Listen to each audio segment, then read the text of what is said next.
Hey everyone, it's Mike with It's Pittsfield Tonight. I'm going to jump right into it. And today is Tuesday, November 8th, Election Day. So make sure, no matter who you're voting for or what you're voting for on that ballot, that you get out and you vote and you participate in the elections. That's the most important thing you can do. So this video is going to be about a few things. One, I have a big announcement coming up that I'll be announcing either tomorrow or the day after. Really big announcement for the page that I'm really excited about. A lot of people have been waiting on some things from me, and this has been a process getting to this, so I'll be making that announcement, like I said, either tomorrow or the day after. So hang tight. I know a few people kind of got wind of it and sent me some messages. I will be making an official announcement on this in the next day or two.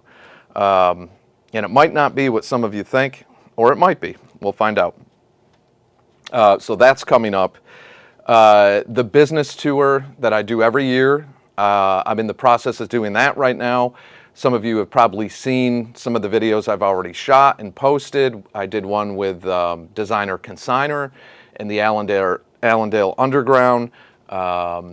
Currency Coffee in the Allendale Underground, which today, also being Tuesday, is free drip coffee day at Currency Coffee.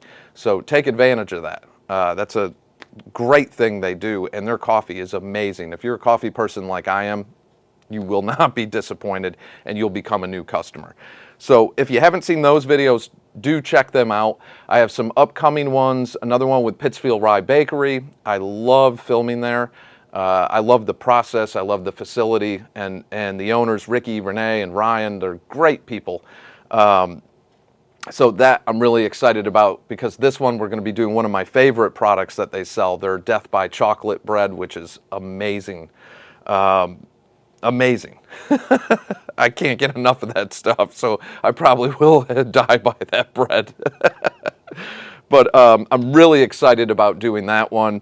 And Soma's Aromas, which is located on East Street, right across from Park Square. I'll have one coming up there.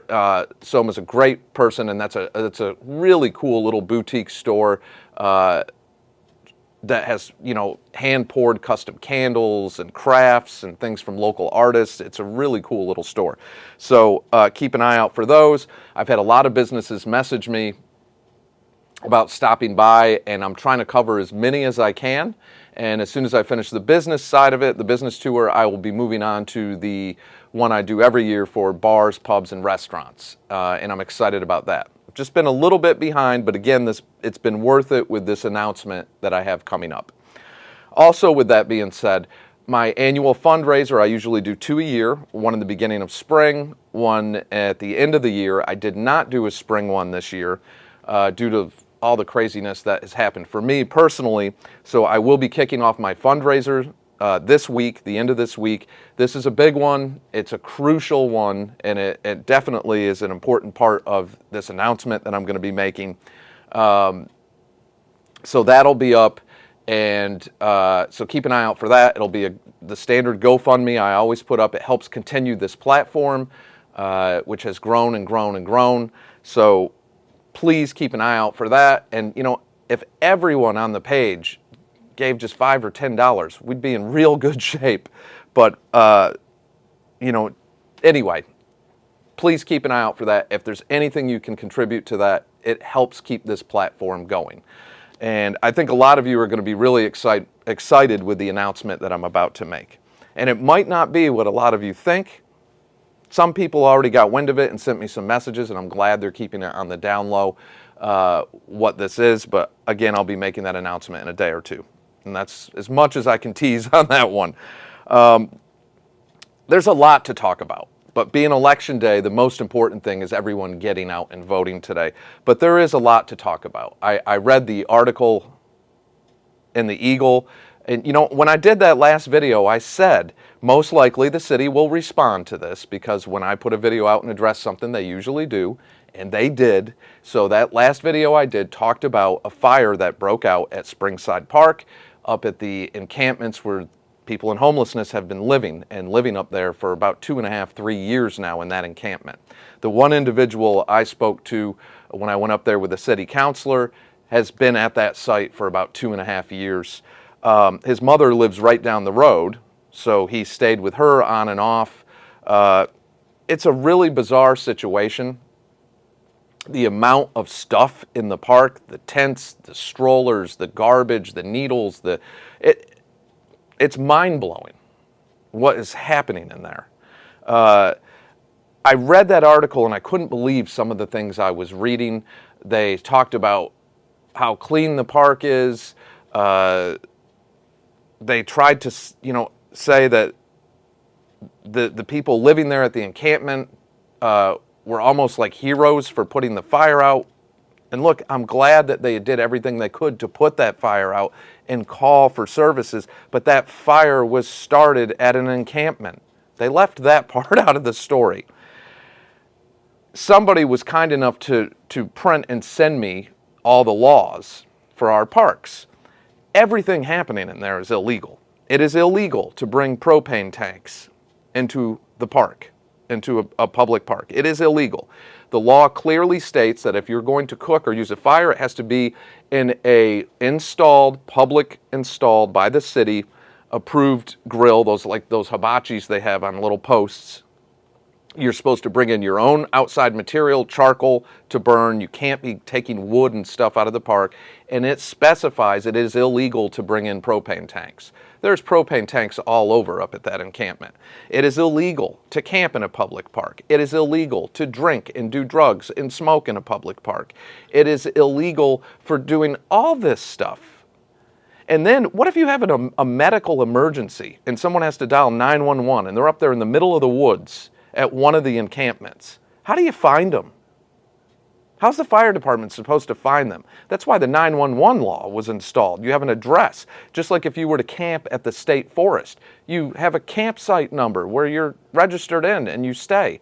And there's reasons for that. But if you read that article, one of the things, I don't know if it was the mayor or Brad Gordon or maybe Jim McGrath, director of open spaces, said that people deserve to have the right to choose where they want to live. That was mind-blowing to me. You can't choose to live anywhere you want to live. So we're negating all laws. And look, I'm for helping these people. I went up there and I spoke to that individual. He was well aware that he shouldn't be staying in a park. The one individual that came out. There was other people there that did not want to speak to us and didn't want to be on camera, and I didn't put any of them on camera for that matter.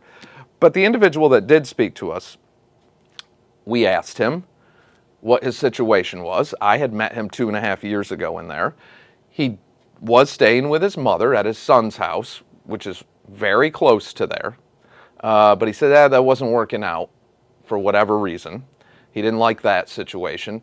Then we asked him, if we could get you into an apartment, would you take it? I was thinking he'd be excited about that. He said no, he needed something with lots of land because he liked to garden and everything. And they built a greenhouse in there, in the park. They built a greenhouse out of tarps. They have a wood stove in there. They have exhaust pipes, the whole deal. They have solar panels powering charging stations for their phones and laptop. But anyway, he said he needed lots of land, preferably something 2 to 10 acres. I realized that what he really needed is some counseling, because he was a very nice guy, but it was more than evident that he needed some counseling. He needed to talk to somebody. He needed to be put in a good spot and given the help that they need. Enabling people and saying ludicrous things like you can live wherever you want. So it's okay if I just go move into Park Square tomorrow and I can bring a tent and propane grills and I can do all that? Evidently you can. Evidently you can. I've thought about doing it. You know, I've always wanted a nice water fountain. Look, the idea is to help people, to help them get their lives back, to help get them into the treatment needed. People that get upset when they see what's happening to our parks, or the littering, or the human waste and feces in front of doorways and on sidewalks, and by just saying, oh, don't stigmatize these people, what are you talking about? When people say that, it makes my head spin around. We are failing by not providing the right tools and the right help to get people back on life. I mean, nobody wants to live like that. That was one thing that gentleman made very clear that I spoke to at that campsite. He knew he shouldn't be there. He knew he shouldn't be doing laundry in the brook or going to the bathroom in that brook. He knew that. But he's in a bad spot and he needs counseling. And I can tell you, the worst thing you can do is just ignore these people and let this continue, because more people will die in there. And what are we just going to stop saying? Stop stigmatizing them. I don't get it. You have to provide the right services and help. We have a small population of those in homeless compared to the overall population. The point in time count was under, I believe, 120. You can't help 120 people with an organization like ServiceNet that has an annual budget between $75 and $80 million a year. They've been given the former St. Joseph High School as a shelter to use that as a shelter at no charge. I mean, what? There's something wrong here with this whole overall picture. And I'm not saying there's not good people that work for ServiceNet, but there's something wrong here. They refuse to acknowledge the abrupt closing in 2020 that caused this outbreak at Springside Park. And I get that these encampments are everywhere. I've said that before. They're Clapp Park. They're on the side of Wacona Street and Notice Street. They're popping up everywhere. They're in the cemeteries. They're popping up everywhere. But according to that newspaper article, if you haven't read it, the mayor and Jim McGrath and attorney Brad Gordon for Berkshire, they said people have the right to choose where they want to live. I just could not believe that. So if I choose to go live in the mayor's neighborhood, I can do that? I highly doubt that. I highly doubt that. But anyways, I'll be back on that. I've been in touch with some people. I haven't been back up to the park since, I don't know, it's been about 5 or 6 days. God knows I hope they didn't go up there and for political reasons try to prevent things from happening, because I did get in touch with somebody who did get in touch with a counselor that we're going to bring up there to see if we can start helping these individuals. You can't be just living in a park like that and somebody else is going to die in there. Yes, we've had beautiful weather, but believe me, winter is coming.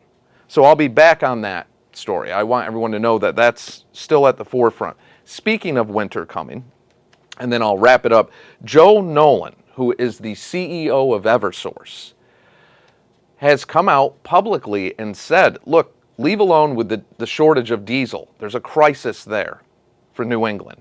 New England power grids do not have, EVERSOURCE, they even sent a letter to President Biden saying, we don't have the gas necessary to produce electric. And New England, and specifically EVERSOURCE customers like us here, could be greatly facing rolling blackouts this winter. There's a crisis there that needs to be addressed. In fact, they even sent a message to the White House, to President Biden, from the CEO of EVERSOURCE, Joe Nolan. And basically it goes on to say, because of the war in the Ukraine, imported LNG is not available to the New England region in the volumes necessary to meet this winter's needs. This represents a serious public health and safety threat. And it is a reality that we could be facing rolling blackouts. As I said before, with the housing market, we're seeing that coming down. It's at a 21 to 25 year low. Because of the feds raising interest rates, it's squeezing the rental market to where rentals are becoming almost unobtainable. You're going to have more in homelessness if you don't start addressing this. There's a lot of things that have to be addressed, but there's a lot going on. So anyways, everyone pay attention. Most importantly, we'll get on these things in the next day or two. Go vote today, Tuesday, November 8th. Go vote. Make sure you go vote. And again, my fundraiser, I'll be posting that tomorrow. Anything that you can give helps continue this platform, and I have some big news that will be coming either tomorrow or the day after. So that's it for now, and hopefully, I know that's a lot to squeeze into a little bit, but that's it for now. So I will catch you all either tomorrow or the day after. So take care of yourselves, take care of each other, and I'll see you all in the next day or two.